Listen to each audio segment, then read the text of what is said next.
자, 오늘의 아침 식사는 낙엽입니다. 낙엽. 예.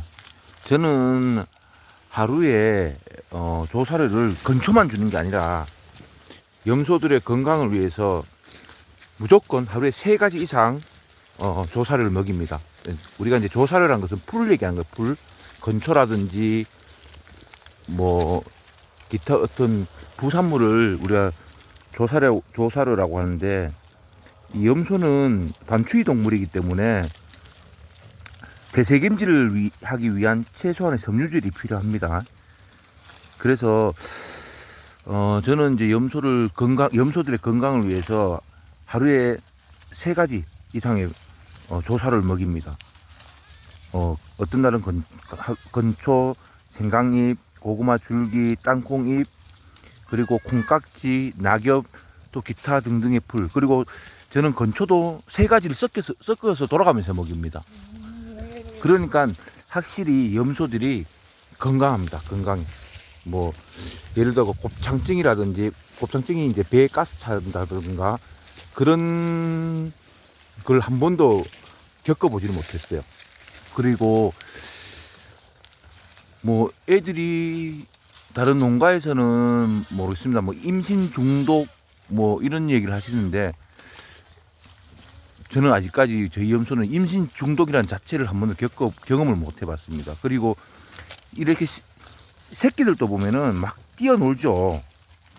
뛰어노는데, 저는 뭐 염소 키운 지는 얼마 안 됐지만은 염소를 키우면서 흔들이를 한 번도 겪어본 적이 없습니다. 그래, 흔들이가 어떤 병인지를 직접 본 적이 없습니다. 그래서 제가 제 개인적인 생각은, 이거는 진짜 지극히 제 개인적인 생각입니다.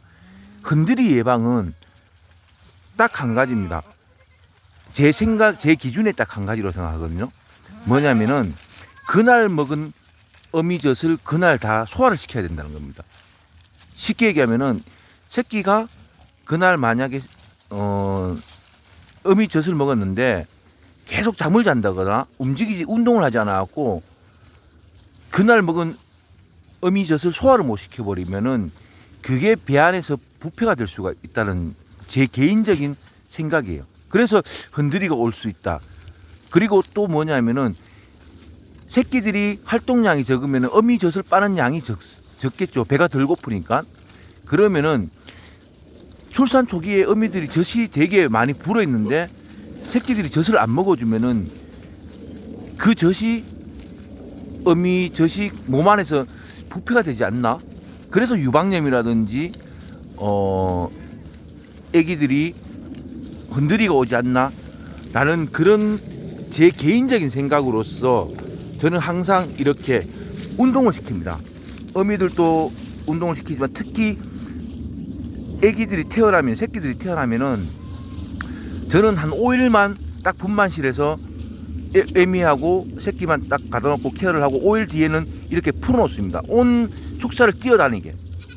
그럼 아침에 일어나고 제가 집에서 CCTV를 보면은 이 애기들이 막 일어나서 난리가 납니다. 막 축사 이 끝에서 저 끝까지 뛰어다니고 막 저네끼리 막 사료통 위에 올라갔다 내려갔다가 막 운동장에 나가고 막 뛰어놀다가 들어오고 가거든요.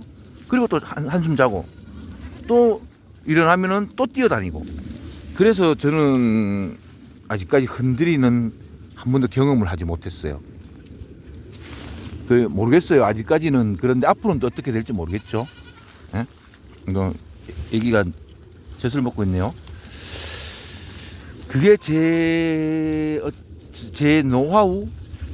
노하우라기보다는 좀 건방진 노하우라고 말하기는 좀 건방진데 제 방법입니다. 방법. 그래서 저는 한겨울에도 애기들이 이렇게 축사에서 오래 자고 있으면은 일부러 깨웁니다. 깨워서 뛰어다니게 합니다. 뛰어다니게 하고, 그리고 저는 최대한, 다시 되풀이된 반복적인 얘기지만은 조사료에 되게 신경을 많이 씁니다. 이런 건초, 풀, 아무래도 염소는 초식동물이잖아요. 초식동물이고 반추위 동물이기 때문에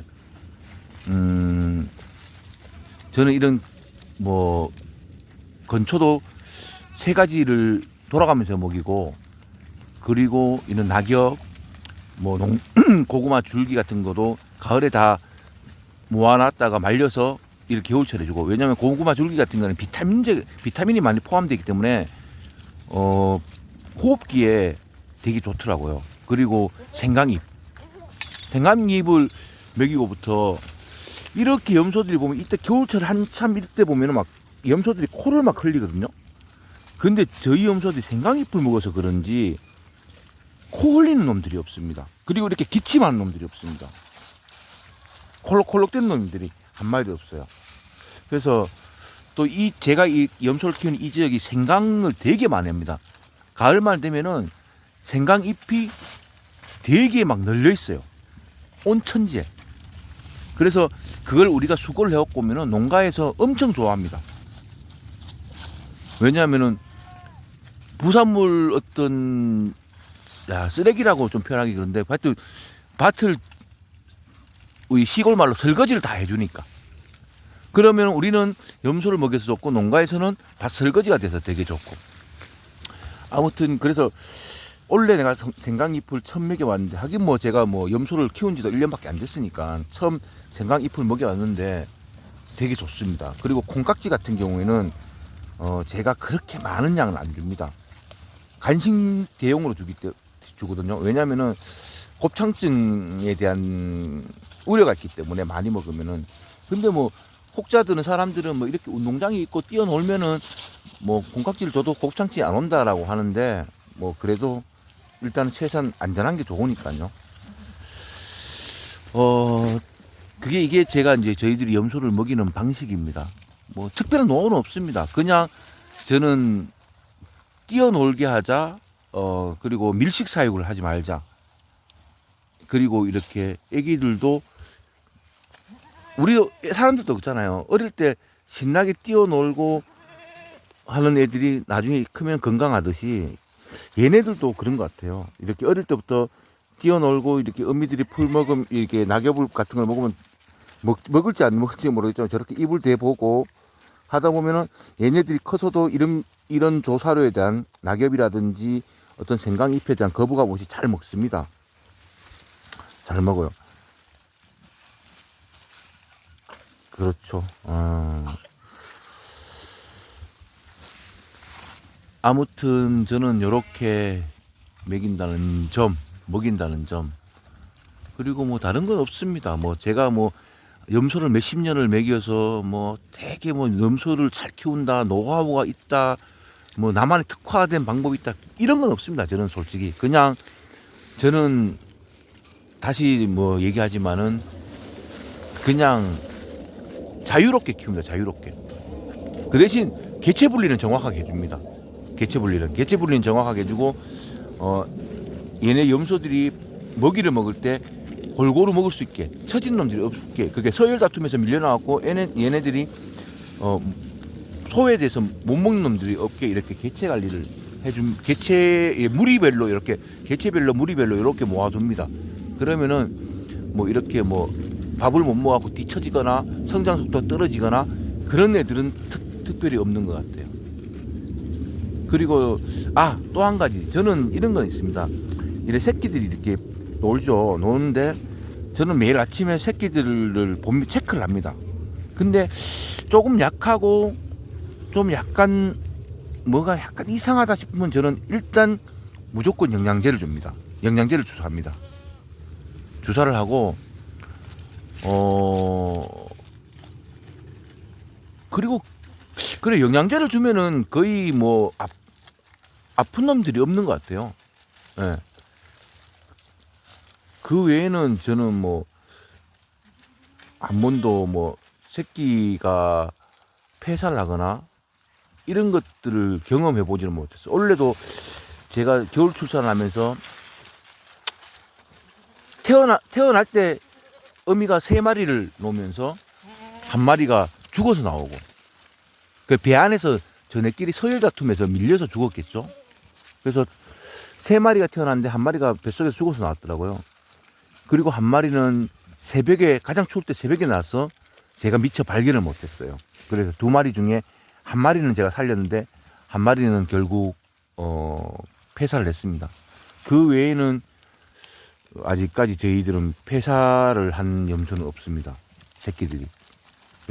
그래서 작년 겨울 출산 때도 한 마리도 안 죽였어요. 한 마리도 폐사율이 없었어요.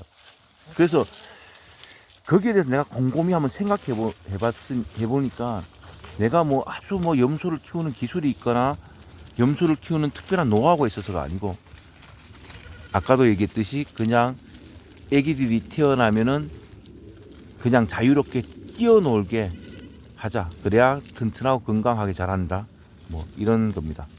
자, 오늘은 여기까지입니다.